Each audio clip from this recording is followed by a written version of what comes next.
আসসালামু আলাইকুম ওয়া রাহমাতুল্লাহি ওয়া বারাকাতুহু নাহমাদুহু ওয়া নুসাল্লি আলা রাসূলিহিল কারীম আম্মা বা'দ।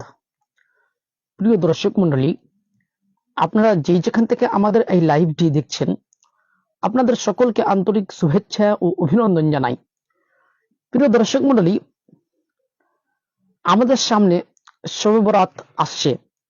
এই শবে বরাত যখন আসে তখন এই ব্রেলভি লাহাবি এবং এই দেওবন্দি লাহাবি উভয়ই একদম মাঠটাকে গরম করে ফেলে যে আমাদের সামনে শবে বরাত, আমাদের সামনে শবে বরাত, এই নিয়ে তারা একদম মাঠটাকে একদম কাঁপিয়ে তুলে। প্রিয় দর্শক মণ্ডলী, ঠিক অনুরূপ শেখ আকরামুজ্জামান বিন আব্দুস সালাম হাফিজাহুল্লাহ একটা কথা বলেছিলেন যে শবে বরাতের রাত্রে মসজিদে ভিড় করার থেকে যদি বেশ্যাখানায় রাতটা অতিবাহিত করা হয় তবুও এটা অধিক ভালো। এই কথাটা বলার কারণে নাকি শেখ আকরামুজ্জামান বিন আব্দুস সালাম কাফের হয়ে গেছে, জাহান্নামী হয়ে গেছে। এই কথা শেখ আকরামুজ্জামান বিন আব্দুস সালাম বলার কারণে শেখ আকরামুজ্জামান বিন আব্দুস সালামকে আহমদ রেজা সামদানি ব্রেলভি সাহেব কাফের বলেছে এবং জাহান্নামীও সাথে সাথে বলেছে। 1 নম্বর। 2 নম্বর, মুমতাজুল ইসলাম ইরফানি সাহেব একটা কথা বলেছিলেন যে শবে বরাতের দিন একটা রোজাই, শবে বরাতের উদ্দেশ্যে একটা রোজাই আপনাকে জাহান্নামে নিয়ে যাওয়ার জন্য যথেষ্ট।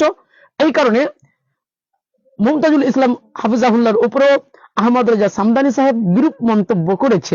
প্রিয় দর্শক মণ্ডলী, আকরামুজ্জামান বিন আব্দুল সালাম যে কথা বলেছে এই কথা কতটুকু গ্রহণযোগ্য এবং এবং মুমতাজুল ইসলাম ইরফানি সাহেব যে কথা বলেছে এই কথা কতটুকু গ্রহণযোগ্য, উভয় কথা নিয়ে আলোচনা করব ইনশাআল্লাহ। আর আহমদ রেজা সামদানি ব্রেলভি লাহাবি সাহেব যে হাদিসটি উল্লেখ করেছে এই হাদিসটা কতটুকু গ্রহণযোগ্য সেটাও আপনাদের সামনে উল্লেখ করব ইনশাআল্লাহ। তাহলে স্পষ্ট একদম হয়ে যাবে যে কার বক্তব্য কোরআন ও সুন্নাহ অনুযায়ী হয়েছে। প্রিয় দর্শক মণ্ডলী, চলেন সর্বপ্রথম আহমদ রেজা সামদানি সাহেব যে ভিডিওটা পোস্ট করেছে সেটাই আপনাদেরকে আমি দেখাই। আগে চলেন দেখুন। 14 সাবান রাত্রে এইভাবে মসজিদে ভিড় না করে যদি বেশ্যাখানায় কাটায় তারপরও ভালো আজাইছে, যদি বেশ্যাখানায় কাটায় তারপরও ভালো আজাইছে। তো বাংলাদেশের আরেকজন ফাসিকে মৌলিন জালিম জাহান্নামের ইন্ধন, আন্তর্জাতিক গতি সম্পন্ন, আন্তর্জাতিক খ্যাতি সম্পন্ন নয় এরা। কি বললো? এই দিনে মসজিদে জমায়েত হওয়া আর পুরো রাত জেনাতে মগ্ন হওয়া তার থেকেও নিকৃষ্ট। আমার যুবকরা যাচ্ছে মসজিদের দিকে, শায়েখ হয়ে তোমার ব্রেনে আসছে জেনার ঘরের কথা। আমার যুবকরা মগ্ন হবে নামাজে, উপমা দিচ্ছে জেনার সাথে। আল্লাহ ইজ্জতের কসম, নামাজ আর রোজার মতো একটা বড় ইবাদতের সঙ্গে এইরকম নিকৃষ্টতম উপমাকে পরিহার করা ইসলামের নজরে তখন এই লোকটা কাফের হয়ে গেছে। যতক্ষণ পর্যন্ত নামাজের তৌহিদ থেকে ও তওবা করে মুসলমান না হয়, ওর বিবি ওর উপরে হালাল নয়, ওর বাচ্চা ওর উপরে হালাল নয়, দুনিয়াকে কাফের বলে। আমার জীবন এই বারবার বলছি। প্রিয় দর্শক মণ্ডলী, এখানে আকরামুজ্জামান বিন আব্দুস সালামের বক্তব্যটা উল্লেখ করেছে, তারপরে মুমতাজুল ইসলাম ইরফানি সাহেবের বক্তব্যটা উল্লেখ করেছে। সর্বপ্রথম আকরামুজ্জামান বিন আব্দুস সালাম যে বক্তব্যটা বলেছেন এটা আহমদ রেজা সামদানি উল্লেখ করার পর বলছে যে আকরামুজ্জামান বিন আব্দুস সালাম কাফের হয়ে গেছে, সে জাহান্নামের ইন্ধন, জাহান্নামের লোকরি। আস্তাগফিরুল্লাহ। প্রিয় দর্শক মণ্ডলী, সর্বপ্রথম আপনারা মনে রাখবেন, আপনাদেরকে একটা কথা ক্লিয়ার করে দিই যে শবে বরাতকে উদ্দেশ্য করে যদি আপনি রোজা রাখেন তাহলে সেটা হবে বিদআত। শবে বরাতকে উদ্দেশ্য করে যদি আপনি রোজা রাখেন তাহলে সেটা হবে বিদআত। কেন? শবে বরাতকে উদ্দেশ্য করে কোনো রোজা নেই, শবে বরাতকে উদ্দেশ্য করে কোনো রোজা নেই। তো আকরামুজ্জামান বিন আব্দুস সালাম হাফিজাহুল্লাহ যে কথাটা বলেছে এই কথা কতটুকু গ্রহণযোগ্য, চলেন একটু আমি দলিল দিই তাহলে আপনারা বুঝতে পারবেন। সুফিয়ান সাউরি রাহমাহুল্লাহ, বিখ্যাত মুহাদ্দিস ইমাম বলা হয় সুফিয়ান সাউরি রাহমাহুল্লাহ, তিনি বলছেন মুসনাদ ইবনুল জাদ হাদিস নাম্বার 1809 নম্বর হাদিস, প্রথম খণ্ড পৃষ্ঠা নম্বর 272 নম্বর পৃষ্ঠাতে স্পষ্টভাবে রয়েছে মূল আরবি। তিনি বলছেন আল বিদআতু বিদআত আহাব্বু ইলা ইবলিস মিনাল মাসিয়া, অর্থাৎ ইবলিসের নিকটে বিদআত পাপ যেটা আছে সেটা সমস্ত পাপের থেকে বেশি পছন্দনীয়। কেন?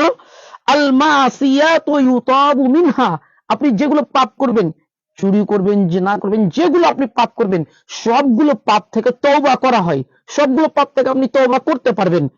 ওয়াল বিদআতু লা ইউতাবু মিনহা, কিন্তু আপনি বিদআত থেকে কখনোই তওবা করতে পারবেন না। অর্থাৎ যে ব্যক্তি বিদআত করবে ওর জন্য মানে তওবার দরজা বন্ধ করে দিবেন আল্লাহ সুবহানাহু ওয়া তাআলা, যেটা আয়াত সূত্রে প্রমাণিত রয়েছে।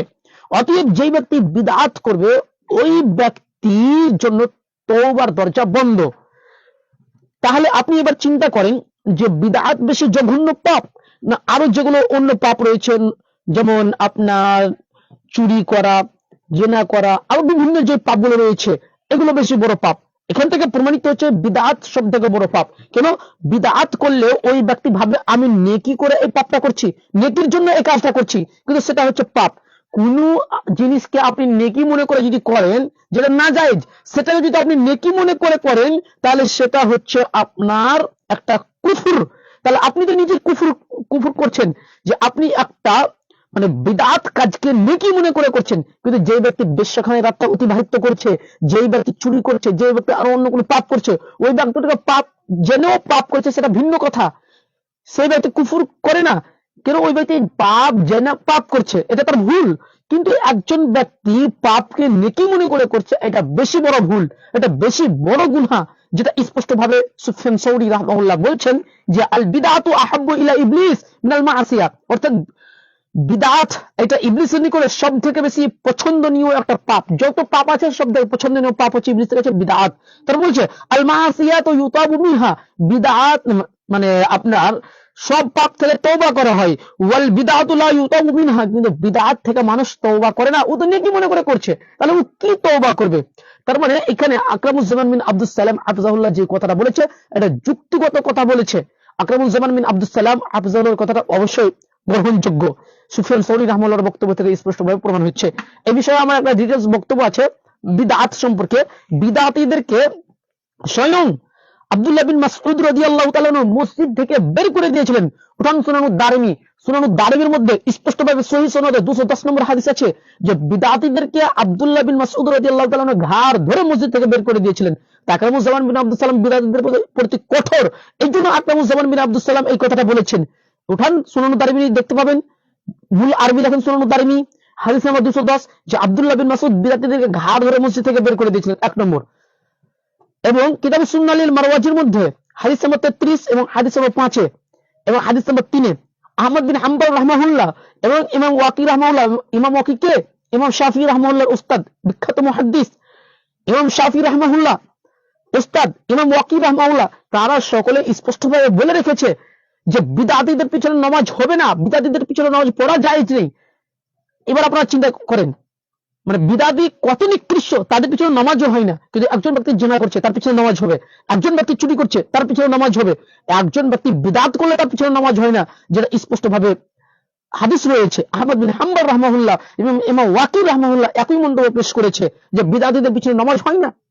প্রিয় দর্শক মণ্ডলী, ইব্রাহিম নাখঈ রাহমাহুল্লাহ, বিখ্যাত মুহাদ্দিস ইব্রাহিম নাখঈ রাহমাহুল্লাহ, তিনিও স্পষ্টভাবে বলছেন যে বিদআতীদের জন্য, বিদআতীদের যদি গীবত করা হয়, লা ইউরা গীবাতাল মুবতাদি, বিদআতীদের যদি গীবত করা হয় তবুও সমস্যা নেই। মানে কত বড় মানে বিদআতীরা নিকৃষ্ট, কত বড় তারা পাপী, যে বলছে বিদআতীদের যদি আপনার তওবা করা হয় তবুও কোনো পাপ নেই।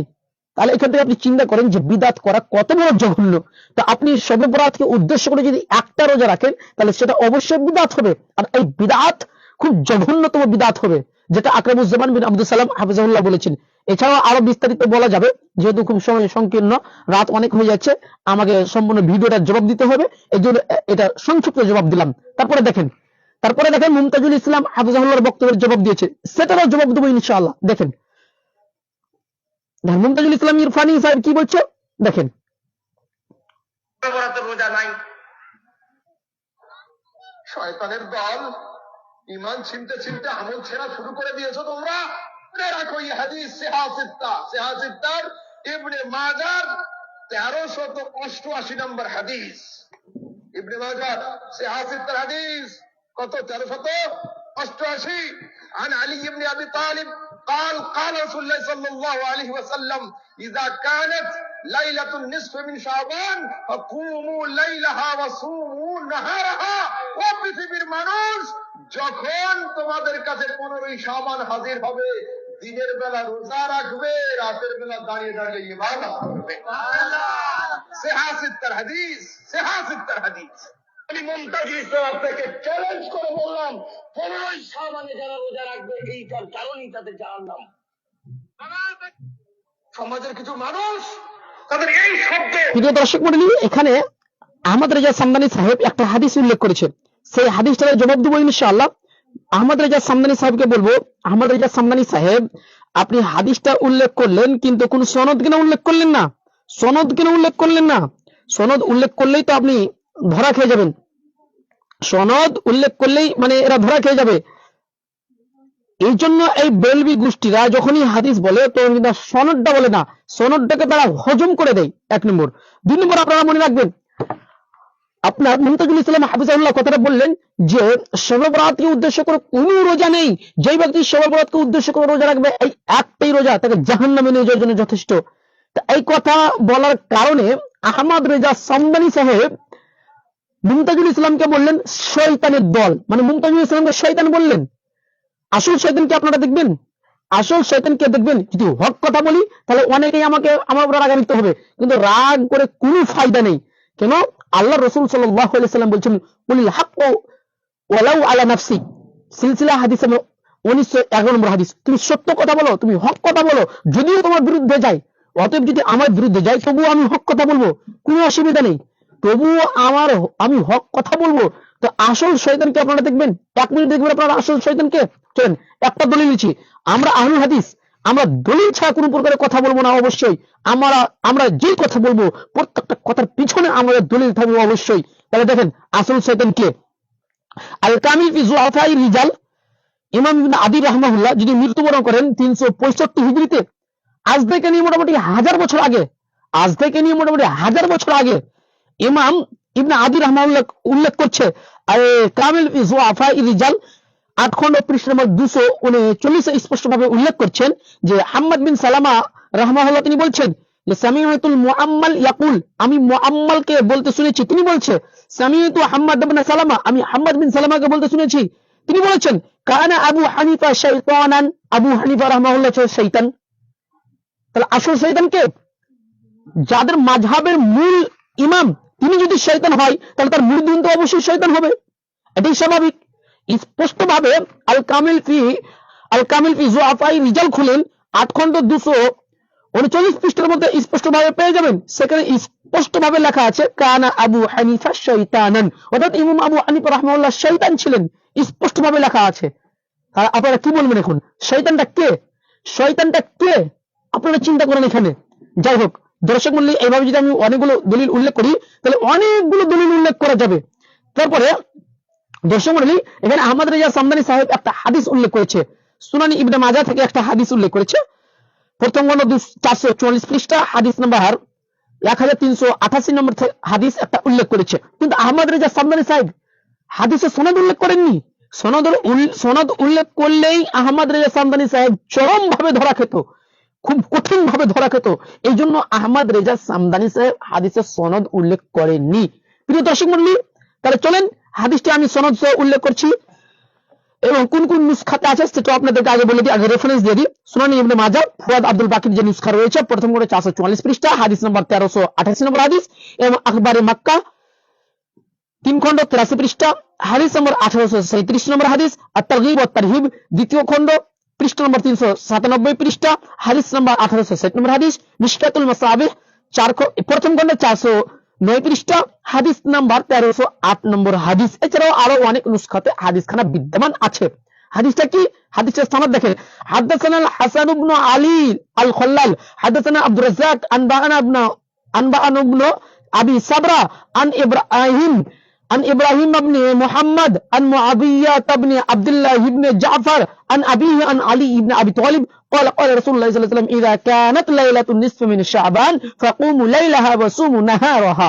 এটা হচ্ছে হাদিস, এটা হচ্ছে হাদিসের সনদ। আপনাদের সামনে যেটা উল্লেখ করলাম, حدثنا الحسن بن علي الخلال حدثنا عبد الرزاق أنبأنا ابن أبي صبرة عن إبراهيم بن محمد عن معاوية بن عبد الله بن جعفر عن أبيه عن علي بن أبي طالب قال قال رسول الله صلى الله عليه وسلم। এটা হচ্ছে হাদিসের সনদ। প্রিয় দর্শক মণ্ডলী, আপনারা লক্ষ্য করেন এই হাদিসটির সনদের একজন রাবী ইবনে আবি সাবরা। ইবনে আবি সাবরা তিনি গ্রহণযোগ্য রাবী নয়। অনেকেই তাকে হাদিস জালকারী বলেছেন, আবার অনেকেই তাকে প্রত্যাখ্যান করেছেন, অনেকেই তাকে জয়ীফ বলেছেন, অনেকেই তাকে মুনকার বলেছেন, অনেকেই তাকে মাতরুক বলেছেন, অনেক রাবী অনেক কিছু বলেছেন, অনেক মুহাদ্দিস অনেক কিছু বলেছেন। প্রিয় দর্শক মণ্ডলী, আমি একের পর এক দলিলগুলো সংক্ষিপ্ত আলোচনা করছি আপনার সামনে, তাহলে আপনারা স্পষ্টভাবে বুঝতে পারবেন। এক নম্বর দলিল, ইমাম ইমাম ইমাম জুজালানি রাহমাহুল্লাহ বলছেন ইউযাফু হাদিসুহু, তাকে হাদিসের ক্ষেত্রে জয়ীফ বলা হয়েছে। এটা রয়েছে আহওয়ালুর রিজাল পৃষ্ঠা নম্বর 242, রাবী নম্বর 242 নম্বর রাবীতে স্পষ্টভাবে রয়েছে। দলিল নম্বর 2, আবু আহমদ আল হাকিম রাহমাহুল্লাহ বলছেন লাইসা বিল কবিয়্যি ইনদাহুম, অর্থাৎ ইবনে আবি সাবরা মুহাদ্দিসের নিকটে গ্রহণযোগ্য নয়, মুহাদ্দিসদের নিকটে শক্তিশালী রাবী নন। আল আসামি ওয়াল কুনা প্রথম খণ্ড 349 পৃষ্ঠা, রাবী নম্বর 353 নম্বর রাবীতে স্পষ্টভাবে বলেছেন। দলিল নম্বর 3, ইমাম বুখারী রাহমাহুল্লাহ ও ইমাম ইবনুল মাদিনী রাহমাহুল্লাহ বলছেন তিনি মাতরুকুল হাদিস। এবার আপনারা চিন্তা করেন যে ইমাম বুখারী রাহমাহুল্লাহ স্পষ্টভাবে বলছেন মাতরুকুল হাদিস, মানে তার হাদিস একদম পরিত্যক্ত, তার হাদিস একদম গ্রহণীয় নয়। এবং আলী বিন মাদিনী রাহমাহুল্লাহ এই কথা বলছেন যে তিনি মাতরুকুল হাদিস, তার হাদিস গ্রহণীয় নয়।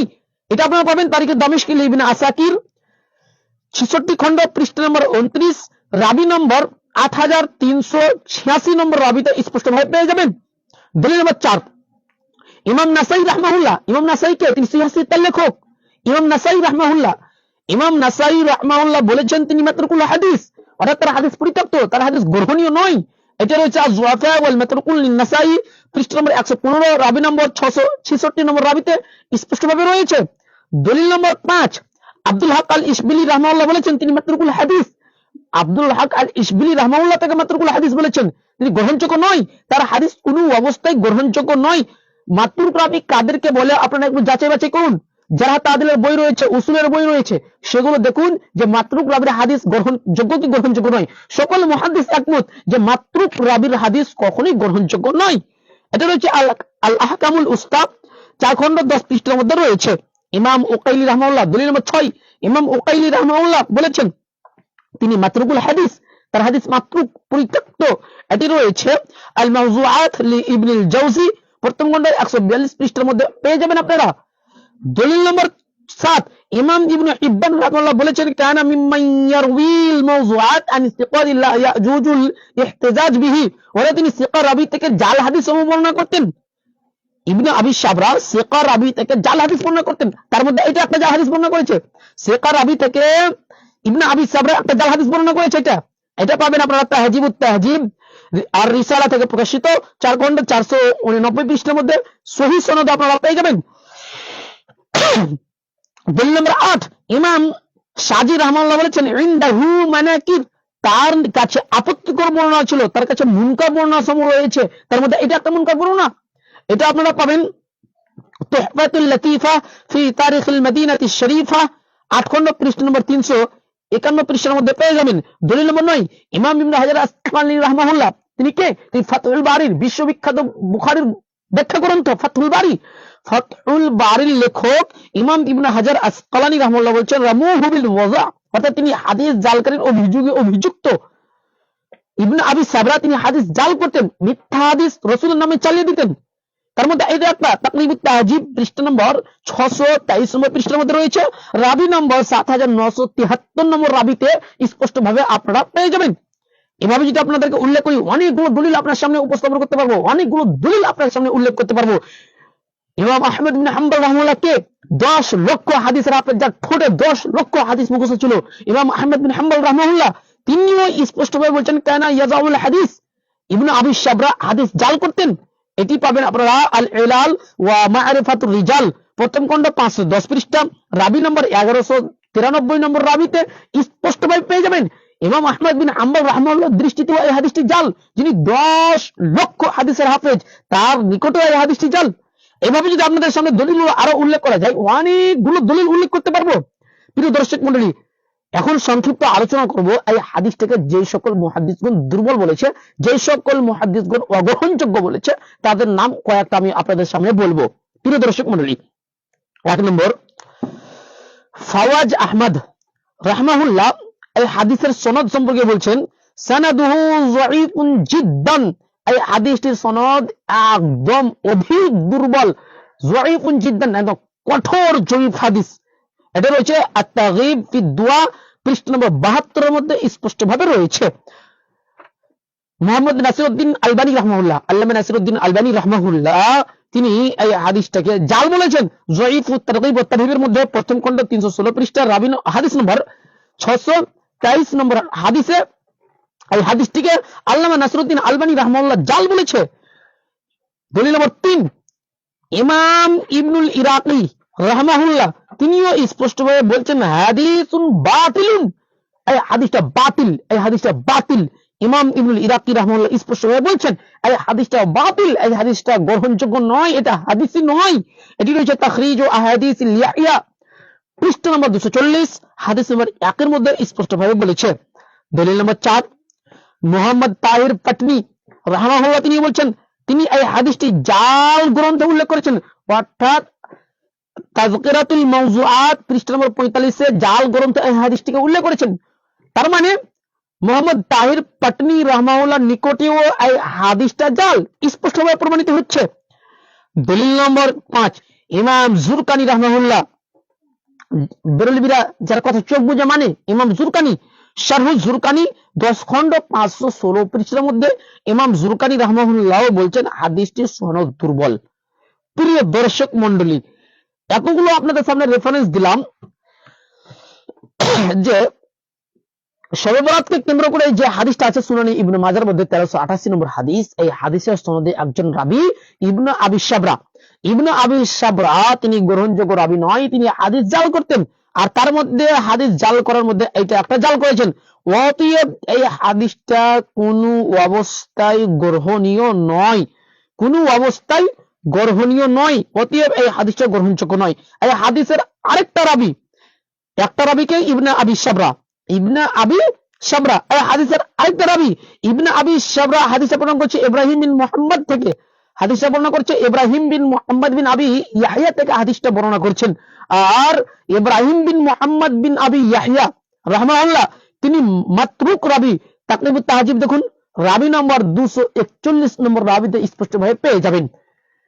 তার মানে এই হাদিসে আমরা দুইটি আপত্তি পেলাম, একটা ইবনে আবি শাবরা এবং একটা ইব্রাহিমের উপর আমরা পেলাম। তার মানে এই হাদিসটা কোনো অবস্থায় গ্রহণীয় নয়, কোনো অবস্থায় এই হাদিসটা গ্রহণযোগ্য নয়। একটা হাদিসে যদি দুইটা রাবী আপত্তিকর থাকে তাহলে সকলেই বলে হাদিসটা জাল, সকলেই বলে হাদিসটা গ্রহণযোগ্য নয়। অতএব এই হাদিসটা কোনোভাবেই গ্রহণযোগ্য নয়। অতএব শবে বরাতকে কেন্দ্র করে রোজা রাখতে হবে এই মর্মে কোন সহিহ হাদিস একটাও নেই। বুকে যদি দম থাকে পুরো বেরেলভি গোষ্ঠীকে চ্যালেঞ্জ করলাম, একটা সহিহ হাদিস আমাদের সামনে পেশ করেন, একটা সহিহ হাদিস আমাদের জন্য পেশ করেন। যাই হোক, মুমতাজুল ইসলাম হাফেজাউল্লাহ যে কথাটা বলেছে যে শবে বরাতকে উদ্দেশ্য করে যদি আপনি একটা রোজা রাখেন, এই একটা রোজাই আপনাকে জাহান্নামে নিয়ে যাওয়ার জন্য যথেষ্ট। কেন কেন জানেন? আল্লাহ রাসূল সাল্লাল্লাহু আলাইহি সাল্লাম বলেছেন কুল্লু বিদআতিন যালালাহ, প্রত্যেকটা বিদআতি হচ্ছে পথভ্রষ্টতা, ওয়া কুল্লু যালালাতিন ফিন্নার, আর প্রত্যেকটা পথভ্রষ্টের পরিণতি হচ্ছে জাহান্নাম। তাহলে আপনি শবে বরাতকে উদ্দেশ্য করে একটা রোজা রাখবেন, এটা হবে বিদআত। অতএব শবে বরাতকে কেন্দ্র করে কোনো রোজা নেই। আপনি সাধারণভাবে শাবান মাসে রোজা রাখেন, অসুবিধা নেই। কেন? শাবান মাসে আল্লাহ রাসূল সাল্লাল্লাহু আলাইহি সাল্লাম বেশি বেশি রোজা রাখতো, হাদিস আছে, আমরাও স্বীকার করছি হাদিস আছে, আমরাও জানি হাদিস আছে যে আল্লাহ নবী সাল্লাল্লাহু আলাইহি সাল্লাম শাবান মাসে রোজা রাখতেন। সুনান তিরমিজি হাদিস নম্বর 736 নম্বর হাদিস এবং 738 নম্বর হাদিস এবং 738 নম্বর হাদিস এইভাবে আছে, ইযা বাকিয়া নিসফু মিন শাবান ফালা তাসুমু, যখন শাবান মাসের অর্ধেক বাকি থাকবে তখন আর তোমরা রোজা রাখবে না।